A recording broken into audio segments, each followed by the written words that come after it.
Alan Grayson joins us today. Obviously, this is an incredibly necessary event. Congressman Grayson, you've been a very vocal advocate for the absurdity of not dealing with the human reality of all this unemployment at a time when obviously there is no alternative for somebody in Marguerite's situation, and in many cases they've lost their job through no wrongdoing of their own, but because they were in the wrong place at the wrong time associated with a banking scam or anything else.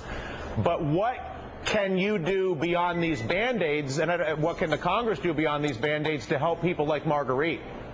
Well, we have to reorganize our priorities. Less war, more helping people and meeting human needs. We're talking about people here who in many cases haven't had a job for almost 2 years.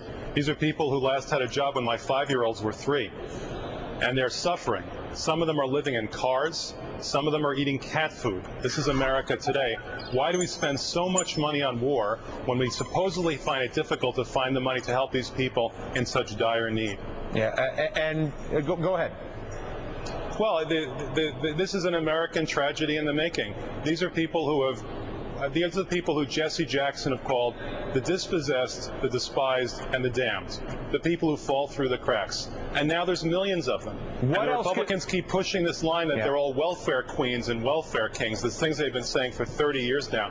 What you see is the face of the two parties. 38 of the 40 Republicans voted against helping these people, voted for selfishness, voted for greed, and the Democrats voted to save these people's lives. What struck me as well, Alan, was the vote for TARP by so many of the Republicans.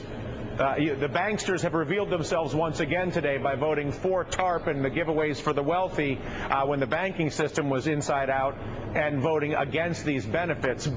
We'll deal with that a little bit later, I suppose. What else can the government do, though? Because there's a point where printing money to fill the hole and put these Band-Aids is honestly not going to cut it.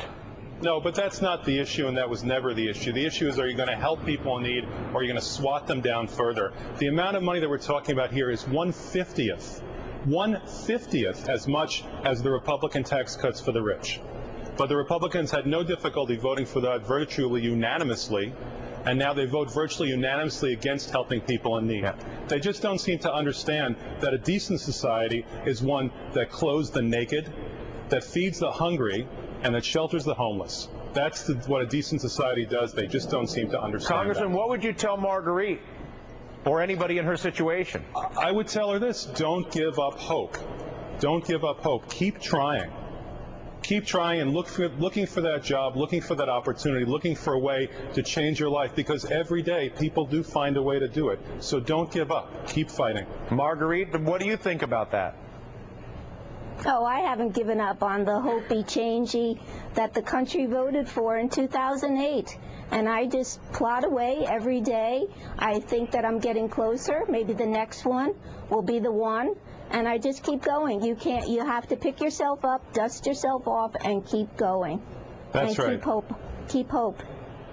Congressman, thanks for the conversation. Marguerite, thank you so much for sharing your story with us the way you did today. I really appreciate it. Look forward to talking actually to both of you in the near future. Tomorrow we're going to talk, speaking of talking to people, to the man tracking down